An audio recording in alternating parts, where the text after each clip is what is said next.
We pull up to school. All the hedge fund dads are like, hey, welcome to photo day, Dad. I'm like, they still do photo day. I have 1,000 photos of my daughter in my pocket from yesterday.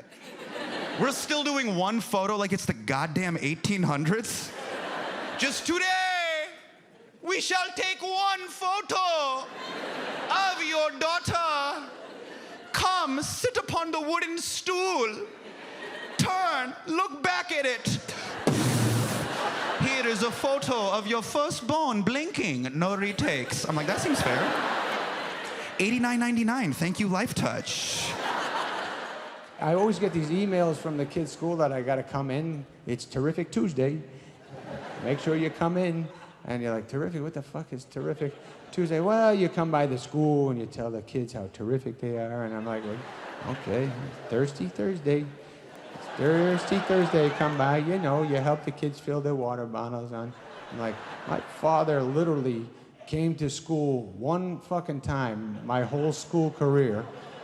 He opened the door in the middle of the fucking test and I hear, where'd you put the rake? I'm like, what? You put it on the nail? I think I did. You think? It's not there. Okay. It's not okay. I'll get it for you after school. No, you get it now! But we did take a tour of the school before we made our decision, you know. So we went to check out the school and we walking through there and they had like the rainbow flag up. They had the transgender flag. They had the hands across the world, you know, holding hands. And my wife is looking at it. And she's like, oh, this is nice. I like this. I think it matches our values. And I think it's a good environment for the kids. What do you think, babe? What you think? And I was like, well, first of all, you know you ain't supposed to be smoking in here.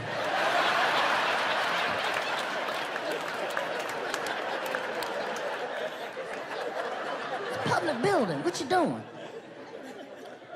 I was like, and I can't believe you falling for this shit. You know they just put this up because they knew we were coming. You take that rainbow flag down, there's a Trump 2024 poster back there. Our daughter is in 3rd grade. And for 1st grade, she started taking the bus. And it was the first time she ever took the bus. So if you know as a parent, you walk them to the bus stop. It's very fun. And so we got her on the bus. She went to school. At the end of the school day, someone from the school called my cell phone. They have my wife's cell phone. They have my cell phone. They called my cell phone. And she said, hey, do you know what bus number your daughter's supposed to be on? And I said, I'm her dad. As in, are you crazy? Like, I was like, this is how you thought you would get this information, was to call the dad? You saw a mom and dad's cell phone. You go, I bet the dad knows. I was like, do you have parents? Have you ever seen a family before? You thought, let's call the husband? Unless there's 2 husbands, you should never call a husband a day in your life. I would rather you ask a lady that doesn't know her. I think she could get to the bottom of it quicker than I can. And they want too much from parents these days. Too much. The school asked me to pack nut-free granola bars. Nut-free granola bars. I'm like, oh, do you mean a Kit Kat? Here's a thermos full of Mountain Dew. Enjoy him today.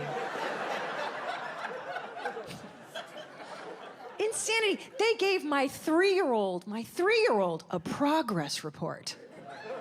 I know. I'm like, can we hold off on paperwork till he knows the difference between spaghetti and pusketti? How about that? But I want y'all to know that with those first 2, I was on top of my game. I really was. I was helping in the classroom, and I was bringing muffins, and I was all up in there. And then at night, I would be doing flashcards, and I'd be drilling those first 2. You're going to make 100 on this spelling test, and I mean it. Oh, and they were scared to death. That 3rd baby, I remember asking one of her teachers, can she read?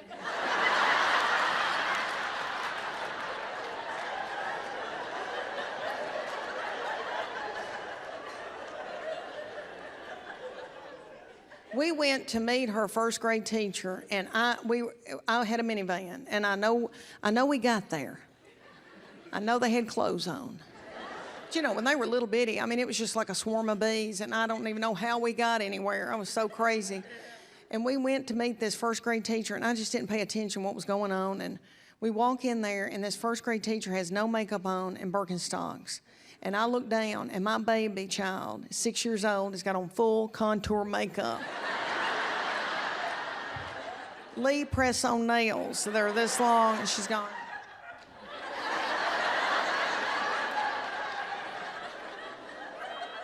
And I thought, oh, shit. Now I gotta take my son to school. I gotta basically hand him off to the teacher. Huh? And you go to these schools, you talk to the parents. Listen, I don't want to talk to anybody in the morning. Right? You just want to do your own thing. But people love to talk in the morning. You ever talk to people? You know how boring people are? You ever get in these conversations? What's going on? Well, last month we had COVID and my husband had 102 temperature and oh fuck! Listen. Could you listen to this? I can't listen to this. I need to hear some stuff. When I talk to you, if I ask you what's going on, I need to hear, I'm like, oh, what's going on? I had an affair last night. What? You did?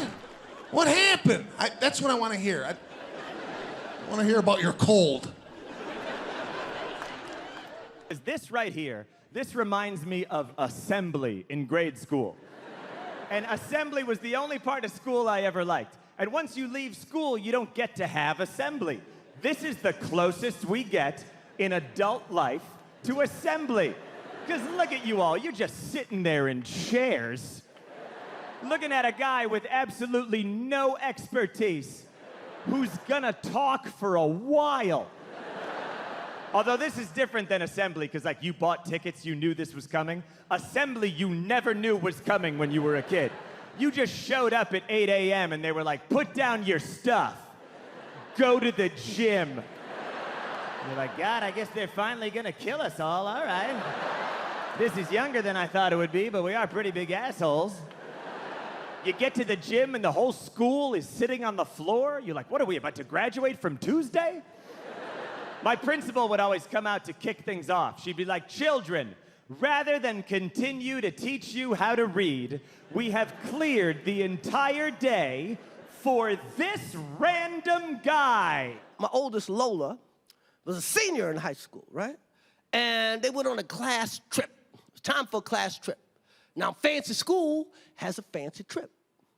So their class trip was to Portugal. Portugal, ain't that some shit? Portugal. When I was a kid, we went to the Bronx Zoo. Watched a gorilla jerk off. And then had to write a report about it. Did you know that playgrounds have shade? Dude, we had a slide made out of sheet metal.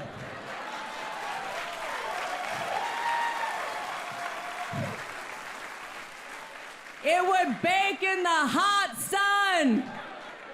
Dude, you'd get down on that. It was like a hot skillet. You go down that slide like, oh, oh! We'd be squealing like pigs, frying our assholes, which had just had a thermometer in it 20 minutes earlier at the school nurse. So she hasn't started developing her breasts yet, so she's still having bullying issues at school. So she came home and told me what happened. I was like, well, hold on, because the dad in me didn't know what to do. But the fag in me was like, let me tell you what to tell them, little heifers. You go back to school and let them know that no, you do not have any breasts right now. But when you do get some breasts, not only did your mama have a fantastic B cup, but your daddy rocking a double D. So tell them bitches when you get some titties, they in trouble. Got milk. My 16-year-old daughter is having bullying issues at school from some little boy liking her or something, so he's been terrorizing my daughter. So I went to school, I followed protocol, that didn't work. I said, I'm gonna meet this fool on the playground. I got up one morning. Now, what you got to understand about my mornings is I didn't wake up like this. I went up there one morning with a beard, the titties pushed, bad breath and everything. Headscarf on. I said, I seen him on the playground. I said, look at here, little homie. You gonna leave Izzy alone, I'm gonna fuck you up. When I tell y'all he was so confused, he didn't know whether to scratch his watch or wind his ass. I'm sure he went home and told his mom and dad that he was attacked by her mom and dad. End of Isla's 5th grade year, they throw a dance. They taught all the kids the foxtrot in 5th grade, right? As parents, we sit in the auditorium, we watch the kids do the foxtrot on stage, go out, milk and cookies, 8:30 in the morning, call it a day, boom.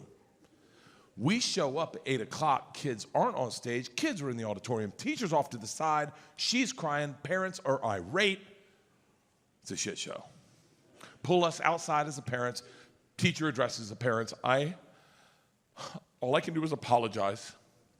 What I've done is horrific, and if you will allow me the opportunity to keep my job, I will do better. In the back, I'm like, someone fucked a kid. I'm starting to loosen up to go high five a 5th grader.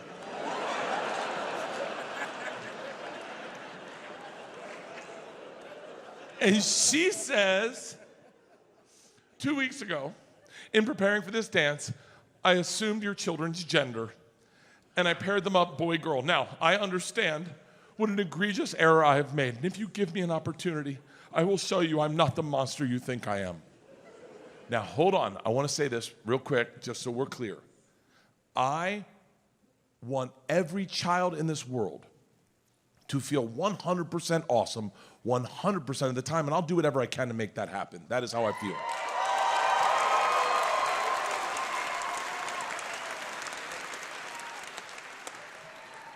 But it's 5th grade, right? Like, it's 8 in the morning, we're hungover, let's wrap it up. I think we're done, right? Cool, forgiven. First parent stands up. She goes, hi, my name is Jennifer, pronoun she, her. I'm like, oh shit. This isn't gonna go well. She goes, our household are strong allies. We have family members in the community, and I want you to know that I can hear that apology, but it is shallow. Actions speak louder than words, so if you do keep your job, you should do better. And she sits down.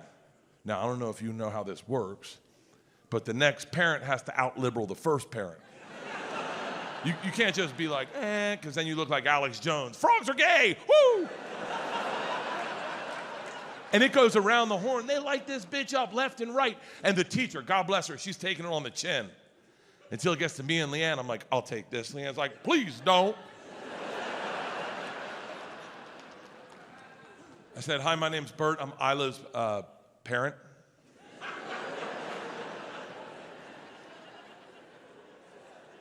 I said, first off, it's 5th grade. No one's finger fucking in the back of a Jetta tonight.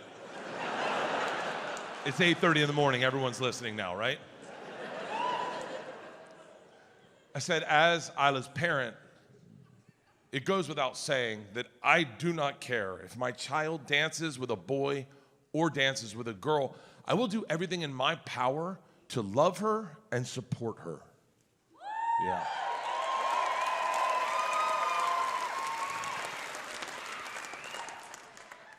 As long as it's white. Now,